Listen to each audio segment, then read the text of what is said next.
Snow Crash, Chapter 49. Sometimes they see boats in the distance. A couple of these even swing close by to check them out, but none of them seems to be in that rescuing mood. There are few altruists in the vicinity of the raft, and it must be evident that they don't have much to steal. From time to time, they see an old deep-water fishing boat, 50 to 100 feet long, with half a dozen or so small, fast boats clustered around it. When Elliot informs them that these are pirate vessels, Vic and Fisheye prick up their ears. Vic unwraps his rifle from the collection of hefty bags that he uses to protect it from the salt spray, and detaches the bulky sight so that they can use it as a spyglass. Hero can't see any reason to pull the sight off the rifle in order to do this, other than the fact that if you don't, it looks like you're drawing a bead on whatever you're looking at.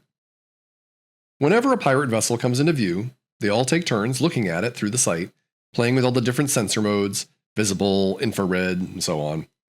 Elliot has spent enough time knocking around the rim that he's become familiar with the colors of the different pirate groups, so by examining them through the sight, he can tell who they are. Clint Eastwood and his band parallel them for a few minutes one day, checking them out, and the Magnificent Seven send out one of their small boats to zoom by them and look for potential booty. Hero's almost hoping they get taken prisoner by the Seven, because they have the nicest looking pirate ship, a former luxury yacht with Exocet launch tubes clutched to the foredeck. But this reconnaissance leads nowhere. The pirates, unschooled in thermodynamics, don't grasp the implications of the eternal plume of steam coming from beneath the life raft. One morning, a big old trawler materializes very close to them, congealing out of nothing as the fog lifts. Hero has been hearing its engines for a while, but he didn't realize how close it was. "Who are they?" Fisheye says, choking on a cup of the freeze-dried coffee he despises so much. He's wrapped up in a space blanket and partly snuggled underneath the boat's waterproof canopy, just his face and hands visible. Elliot scopes them out with the sight. He's not a real demonstrative guy, but it's clear that he is not very happy with what he sees. "That is Bruce Lee," he says. "How is that significant?" Fisheye says. "Well, check out the colors," Elliot says. The ship is close enough that everyone can see the flag pretty clearly. It's a red banner with a silver fist in the middle, a pair of nunchucks crossed beneath it, the initials B and L on either side. "What about him?" Fisheye says. "Well, the guy who calls himself Bruce Lee, who's like the leader, he got a vest with those colors on the back." "So?" "So, it's not just embroidered or painted, it's actually done in scalps. Patchwork-like." "Say what?" Hero says. "There's a rumor, just a rumor, man, that he went through the refuse ships looking for people with red or silver hair so he could collect all the scalps he needed." Hero is still absorbing that when Fisheye makes an unexpected decision. "I want to talk to this Bruce Lee character," he says. "He interests me." "Why the hell do you want to talk to this fucking psycho?" Elliot says. "Yeah," Hero says. "Didn't you see that series on I Spy? He's a maniac." Fisheye throws up his hands, as if to say the answer is, like Catholic theology, beyond mortal comprehension. "This is my decision," he says. "Who the fuck are you?" Elliot says. "Well, I'm the president of the fucking boat," Fisheye says. "I hereby nominate myself. Is there a second?" "Yup," Vic says, the first time he's spoken in 48 hours. "All in favor say aye," Fisheye says. "Aye," Vic says, bursting into florid eloquence. "I win," Fisheye says. "So how do we get these Bruce Lee guys to come over here to talk to us?" "Why should they want to?" Elliot says. "We got nothing they want except for poontang." "Wait, are you saying these guys are homos?" Fisheye says, his face shriveling up. "Shit, man," Elliot says. "You didn't even blink when I told you about the scalps." "I knew I didn't like any of this boat shit," Fisheye says. "Well, if it makes any difference to you, they're not gay in the sense that we usually think of it," Elliot explains. "They're hetero, but they're pirates. They'll go after anything that's warm and concave." Fisheye makes a snap decision. "Okay, you two guys, Hero and Elliot, you're Chinese, take off your clothes." "What?" "Do it. I'm the president, remember? You want Vic to do it for you?" Elliot and Hero can't help looking over at Vic, who's just sitting there like a lump. There's something about his extremely blasé attitude that does inspire fear. "Do it, or I'll fucking kill you," Fisheye says, finally driving the point home. Elliot and Hero, bobbing awkwardly on the unsteady floor of the raft, peel off their survival suits and step out of them. Then, they pull off the rest of their clothes, exposing smooth, bare skin to the air for the first time in a few days. The trawler comes right alongside of them, no more than 20 feet away, and cuts its engines. They are nicely equipped. Half a dozen Zodiacs with new outboards, an Exocet-type missile, 2 radars, and a .50 caliber machine gun at each end of the boat, currently unmanned. A couple of speedboats are being towed along behind the trawler like dinghies, and each of these also has a heavy machine gun. And there's also a 36-foot motor yacht following them under its own power. There's a couple of dozen guys in Bruce Lee's pirate band, and they're now lined up along the trawler's railing, grinning, whistling, howling like wolves, and waving unrolled Trojans in the air. "Don't worry, man. I'm not going to let him fuck you," Fisheye says, grinning. "What you gonna do?" Elliot says. "Hand them a papal encyclical?" "I'm sure they'll listen to reason," Fisheye says. "These guys aren't scared of the Mafia, if that's what you have in mind," Elliot says. "Well, that's just because they don't know us very well yet."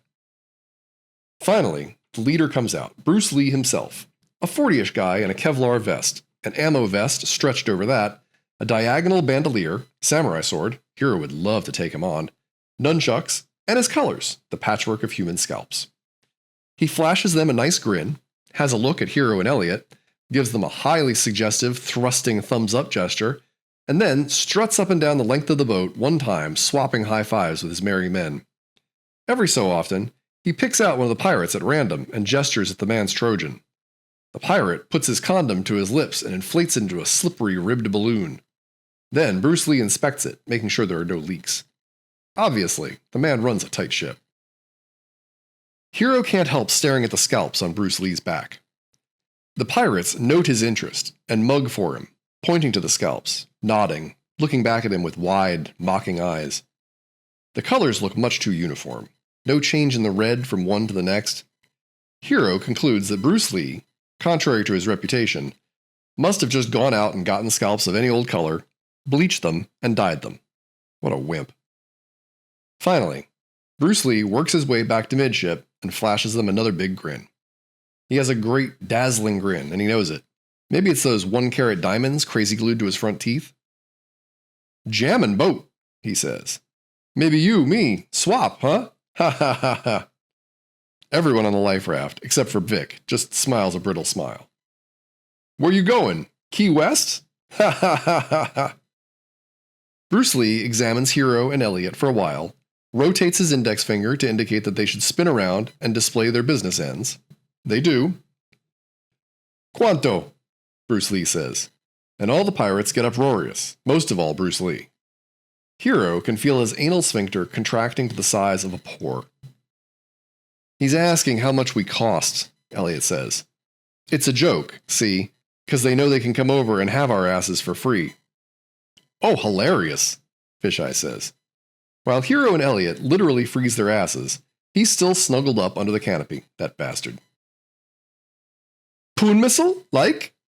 Bruce Lee says, pointing to one of the anti-ship missiles on the deck. "Bugs? Motorola's?" "Poon missile's a harpoon anti-ship missile? Real expensive," Elliot says. "A bug is a microchip. Motorola would be one brand, like Ford or Chevy. Bruce Lee deals in a lot of electronics. You know, typical Asian pirate dude." "Wait, he'd give us a harpoon missile for you guys?" Fisheye says. "No, he's being sarcastic, shithead," Elliot says. "All right, tell him we want a boat with an outboard motor," Fisheye says.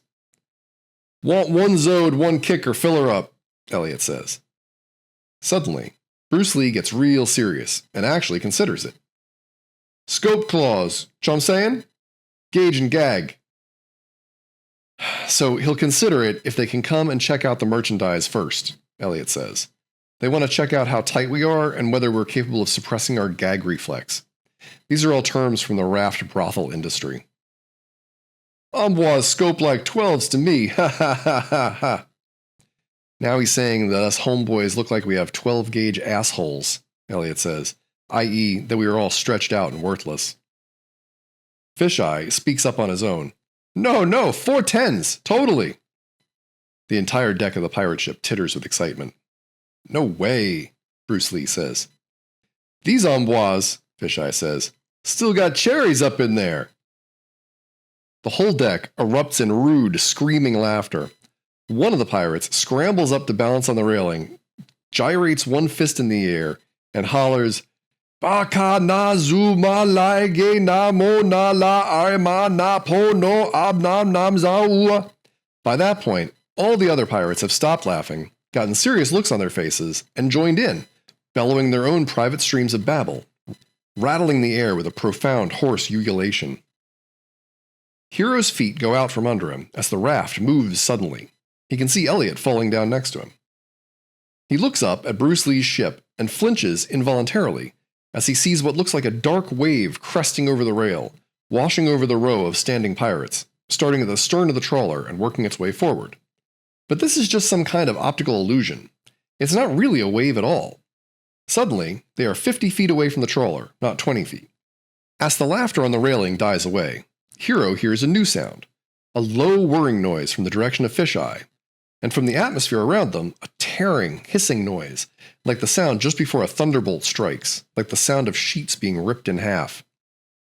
Looking back at Bruce Lee's trawler, he sees that the dark wave-like phenomenon was a wave of blood, as though someone hosed down the deck with a giant severed aorta. But it didn't come from outside. It erupted from the pirates' bodies, one at a time, moving from the stern to the bow. The deck of Bruce Lee's ship is now utterly quiet and motionless, except for blood and gelatinized internal organs sliding down the rusted steel and plopping softly into the water. Fisheye is up on his knees now, and has torn away the canopy and space blanket that have covered him until this point. In one hand, he's holding a long device, a couple of inches in diameter, which is the source of the whirring noise. It's a circular bundle of parallel tubes, about pencil-sized, and a couple of feet long, like a miniaturized Gatling gun. It whirs around so quickly that the individual tubes are difficult to make out. When it's operating, it's in fact ghostly and transparent because of this rapid motion, a glittering, translucent cloud jutting out of Fisheye's arm. The device is attached to a wrist-thick bundle of black tubes and cables that snake down into the large suitcase, which lies open on the bottom of the raft. The suitcase has a built-in color monitor screen with graphics giving information about the status of this weapon system. How much ammo is left, the status of various subsystems. Hero just gets a quick glimpse at it before all the ammunition on board Bruce Lee's ship begins to explode. See? I told you they'd listen to reason, Fisheye says, shutting down the whirling gun. Now Hero sees a nameplate tacked onto the control panel. Reason. Version 1.0B7. Gatling type, 3mm hypervelocity railgun system. Nya Security Industries, Incorporated. Pre-release version, not for field use. Do not test in populated area. Ultima ratio regum. Fucking recoil pushed us halfway to China, Fisheye says appreciatively. Did you do that? What just happened? Elliot says. Yeah, I did it. With reason. See, it fires these teeny little metal splinters. They go real fast. More energy than a rifle bullet. Depleted uranium. The spinning barrels have now slowed almost to a stop. It looks like there are about 24 of them. I thought you hated machine guns, Hero says. Yeah, I hate this fucking raft even more. Let's go get ourselves something that goes, something with a motor on it. Because of the fires and small explosions going off on Bruce Lee's pirate ship, it takes them a minute to realize that several people are still alive there, still shooting at them. When Fisheye becomes aware of this, he pulls the trigger again. The barrels whirl themselves up into a transparent cylinder, and the tearing, hissing noise begins again. As he waves the gun back and forth, hosing the target down with a hypersonic shower of depleted uranium, Bruce Lee's entire ship seems to sparkle and glitter, as though Tinkerbell was flying back and forth from stem to stern, sprinkling nuclear fairy dust over it. Bruce Lee's smaller yacht makes the mistake of coming around to see what's going on. Fisheye turns toward it for a moment, and its high protruding bridge slides off into the water. Major structural elements of the trawler are losing their integrity. Enormous popping and wrenching noises are coming from inside as big pieces of Swiss cheesed metal give way, and the superstructure is slowly collapsing down into the hull like a botched souffle. When Fisheye notes this, he ceases fire. "Cut it out, boss." "I'm melting," Fisheye crows. "We could have used that trawler, asshole," Elliot says, vindictively yanking his pants back on. "Well, I didn't mean to blow it all up. I guess the little bullets just go through everything." "Sharp thinking, Fisheye," Hero says. "Well, I'm sorry I took a little action to save our asses. Come on, let's go get one of them little boats before they all burn up." They paddle in the direction of the decapitated yacht. By the time they reach it, Bruce Lee's trawler is just a listing empty steel hull with flames and smoke pouring out of it, spiced by the occasional explosion. The remaining portion of the yacht has many, many tiny little holes in it, and glitters with exploded fragments of fiberglass, a million tiny little glass fibers about a millimeter long.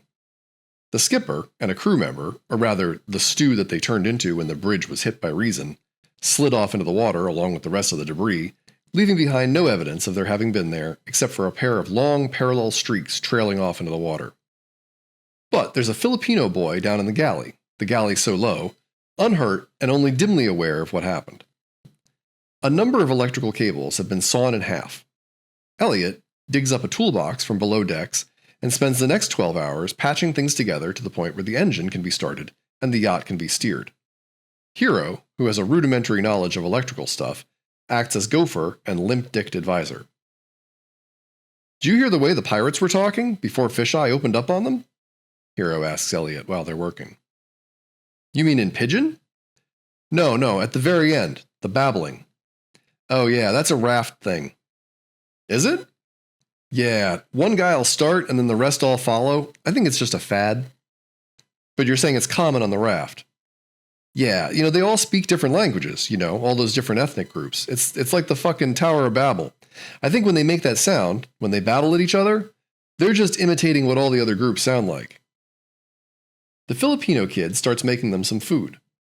Vic and Fisheye sit down in the main cabin below decks, eating, going through Chinese magazines, looking at pictures of Asian chicks, and occasionally looking at nautical charts.